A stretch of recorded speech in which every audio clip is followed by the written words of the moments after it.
Les sondages se succèdent et toujours ces mêmes tendances depuis quelques mois. Un Front National à jeu égal avec l'UMP et le PS, le candidat légitime de la droite, Nicolas Sarkozy, se trouvant souvent en troisième position d'intention de vote. À un an du premier tour de l'élection du président de la République, de nombreux élus craignent un nouveau 21 avril, un scénario envisageable pour les politologues.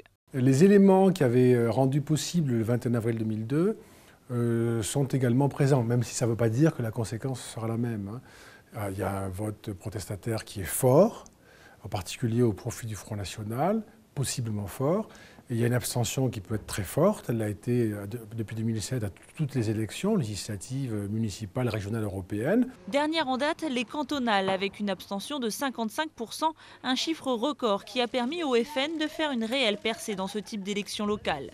Simple avertissement ou tendance de fond de l'électorat, difficile de faire des pronostics tant les incertitudes sont grandes à 12 mois du scrutin. Première d'entre elles, le nom des candidats. Si Nicolas Sarkozy semble le seul légitime côté UMP, à gauche, qui de Martine Aubry, François Hollande, Dominique Strauss-Kahn, Ségolène Royal, Manuel Valls ou encore Arnaud Montebourg défendra les couleurs du PS.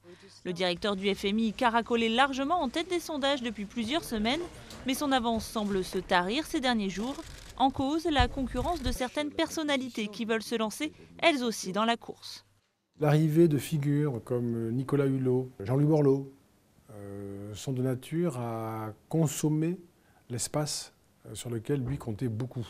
L'espace de centre, centre écolo, centre droit, centre gauche. Oui, cet univers-là, je dis 20% à peu près de l'électorat, absolument décisif.